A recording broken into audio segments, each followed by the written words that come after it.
warahmatullahi wabarakatuh. Halo, apa kabar Sobat Healthy? Senang sekali kami kembali menjumpai Anda. Tentunya masih bersama dengan Ngobras, ngobrol asik dan sehat. Masih bersama dengan Dinas Kesehatan Kabupaten Probolinggo.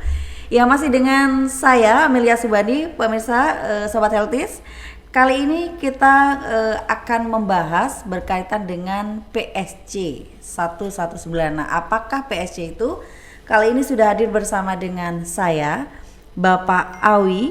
Beliau selaku Kepala Bidang Pelayanan Kesehatan pada Dinas Kesehatan Kabupaten Probolinggo. Assalamualaikum Bapak. Waalaikumsalam. Bagaimana kabarnya Pak Awi? Alhamdulillah sehat. Sehat ya Bapak ya. Ya Pak Awi, PSC 119. Nah, kalau yang saya ingat Pak ya, PSC ini di launching untuk pertama kalinya itu pada saat momen Hari Kesehatan Nasional tahun 2024 kemarin. Nah, ini adalah salah satu layanan kesehatan untuk mendekatkan ke masyarakat yang disediakan oleh Dinas Kesehatan Kabupaten Probolinggo.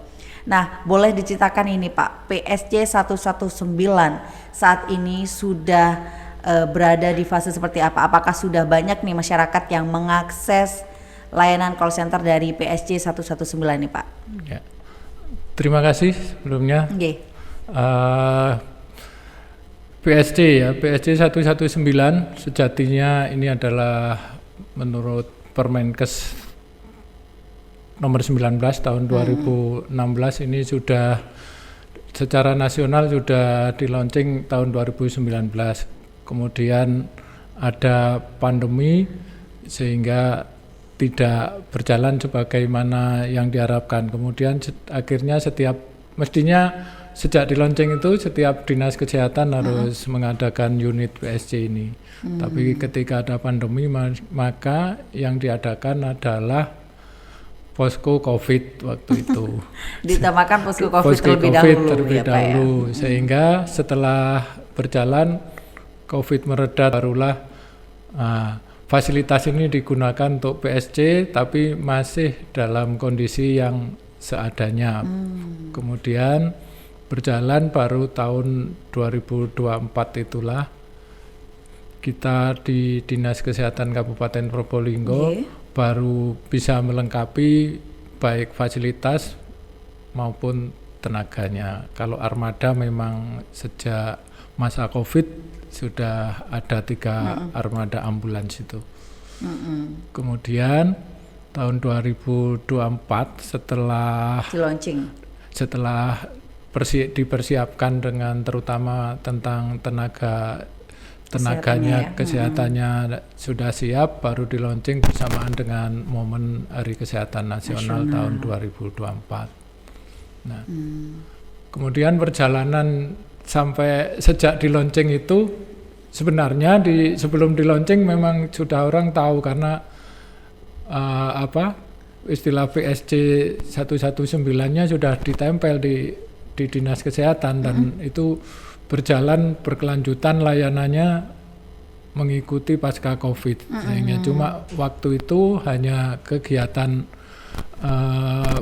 kegawat daruratan yang bersifat seperti di KLL, di jalan raya dan sebagainya itu. Kemudian setelah semuanya siap, kemudian di launching pada Hari Kesehatan Nasional bulan November tahun 2024 barulah kita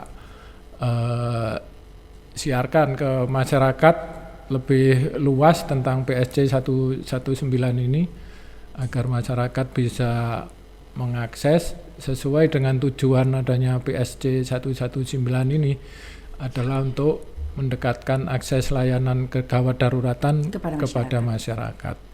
Oke.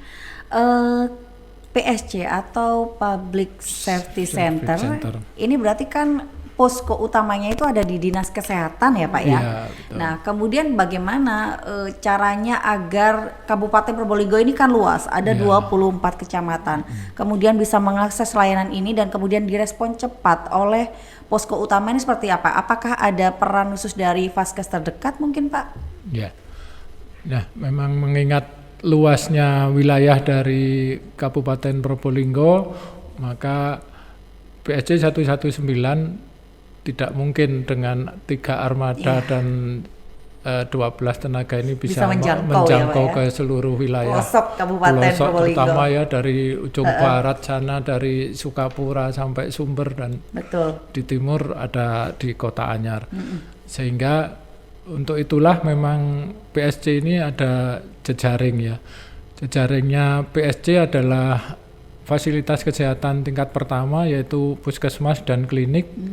Kalau puskesmas ada 33 puskesmas se-Kabupaten Probolinggo, sementara klinik ini ada 24 klinik yang ada di wilayah Kabupaten Probolinggo. Kemudian jejaring berikutnya adalah 6 rumah sakit yang ada di Kabupaten Probolinggo. Gitu. Jadi PSG ini merupakan bagian dari upaya kolaboratif ya Pak antara dinas kesehatan, rumah sakit pemerintah, kemudian rumah sakit swasta, puskesmas, yang semuanya itu tersebar di wilayah Kabupaten Probolinggo. Nah, untuk saat ini Pak Awi, ketika sejak di launching sampai saat ini, kira-kira berapa sih Pak masyarakat yang sudah kemudian mengakses ini untuk call center PSG 119? Ya. Dari data yang ada, kebetulan ini saya bawa datanya, jadi kalau yang tahun 2024 sampai bulan Desember itu ada 88 masyarakat yang sudah mengakses, baik itu masyarakat langsung dari rumah maupun masyarakat yang ketika di jalan atau di mana menemukan kejadian kecelakaan lalu lintas dan sebagainya, itu tercatat tahun 2024 88 panggilan ke PSG. Kemudian tahun ini sampai pada bulan Agustus ini ada 103 panggilan dari masyarakat. Sudah cukup banyak ya masyarakat yang tahu lah Pak ya dengan keberadaan dari PSG 119 ini. Nah, kemudian Pak Awi, sebenarnya kegawat daruratan apa saja sih yang kemudian bisa masyarakat ini mengakses layanan call center ini Pak? Ya. Untuk masyarakat yang dari rumah ini khususnya, ini adalah kegawat daruratan yang sering dijumpai juga. Sering kalau mungkin kita lihat tetangga kita atau bahkan keluarga kita mengalami misalnya ada sesak nafas, mungkin itu dia mengidap asma dan sebagainya yang sering kambuh. Kemudian ada yang sudah punya penyakit darah tinggi, dan itu biasanya serangannya juga mendadak, ada serangan dari penyakit jantung. Itu yang selama ini sering mengakses. Gitu ya. Selain itu juga ada masyarakat mengakses karena mau melahirkan atau dalam proses persalinan. Gitu ya. Jadi masyarakat kalau biasanya kan melahirkan masih tunggu ada armada di rumah, sekarang nggak usah khawatir, cukup calling call center PSG 119 udah pasti langsung terlayani dengan baik gitu. Baik, Pak Awi, kemudian Bapak, ini kan masyarakat ini kita tidak tahu kegawat daruratan itu akan terjadi pada jam berapa saja atau hari apa saja. Nah, apakah ini bisa standby 24 jam? Masyarakat bisa mengakses ini 24 jam, Pak? Atau mungkin ada jam-jam tertentu, Pak? Ya, sesuai dengan yang ada di Permenkes ini, bahwa tujuannya ini adalah mendekatkan akses pelayanan kegawat daruratan 24 jam di sana, tertera di Permenkes itu. Sehingga PSG 119 Kabupaten Probolinggo ini yang poskonya ada di Dinas Kesehatan, ya sejak kita launching tahun 2024 itu, ya dalam 24 jam kapan saja bisa diakses. Dan kalau kita bahkan layanan itu tidak, masyarakat kan belum tentu ya tahu bahwa ini penyakit gawat darurat benar apa enggak. Nah itu masyarakat bisa langsung melakukan panggilan. Kalau dia tahu riwayat penyakitnya, oh ini punya asma, ini biasa kena serangan jantung itu kan sudah pasti ya. Kalau yang seperti itu kita pasti langsung pertolongan pertama langsung jemput. Kalau ini masyarakat masih ragu-ragu, ini bisa kita pandu dalam panggilan itu sambil petugas kita jalan, maka operator akan memandu apa yang bisa dilakukan oleh masyarakat sambil menunggu petugas datang. Misalnya mengatur posisi duduk atau tidurnya, harus melonggarkan pakaian dan sebagainya sesuai dengan keluhan dari masyarakat tersebut. Oke, saya penasaran nih Pak, misalnya nih ya, saya ini masyarakat umum, kemudian saya nelpon Pak Awi ini pura-puranya jadi jadi petugasnya poskonya, jadi petugasnya. Oke lah, saya mencet nih 119. Halo selamat pagi, dengan PSC, gitu misalnya Pak ya. Bapak mohon izin, ini ada tetangga saya yang lagi serangan jantung Bapak. Nah ini butuh armada ambulan Bapak untuk saya bawa ke rumah sakit. Nah tanggapannya gimana Pak?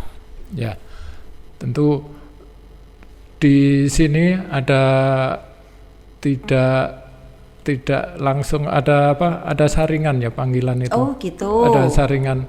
Jadi setelah panggilan kita terima, tentu di situ di layar monitor kami yang ada di PSC itu sudah terlihat titiknya ini titik lokasinya ada di mana.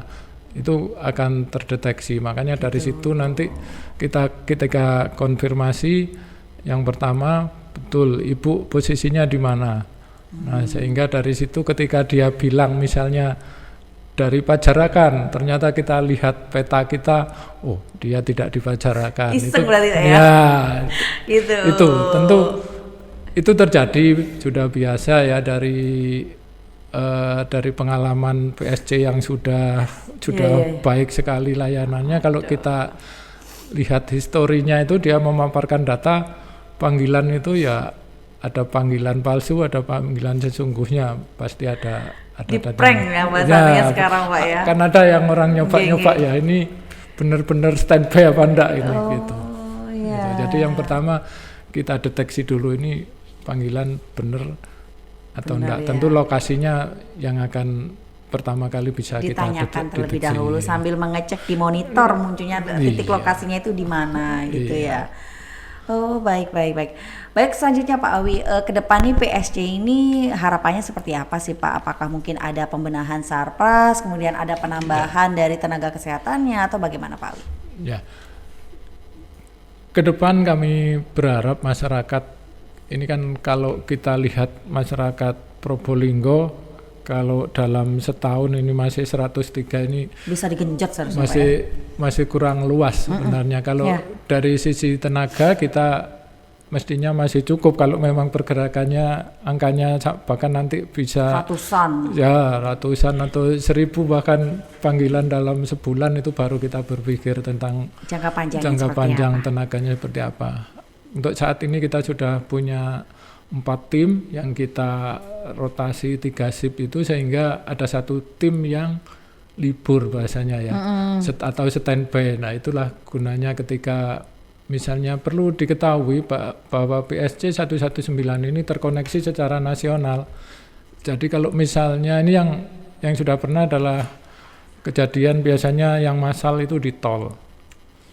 Ketika bulan apa kemarin ya, 2 bulan yang lalu ada massal di tol Surabaya Malang itu kita dapat panggilan juga karena itu kan korbannya banyak puluhan gitu ya. Jadi yang terdekat pasti standby armadanya, cuma kita sudah standby, pada akhirnya nunggu panggilan ini masih dibutuhkan apa enggak.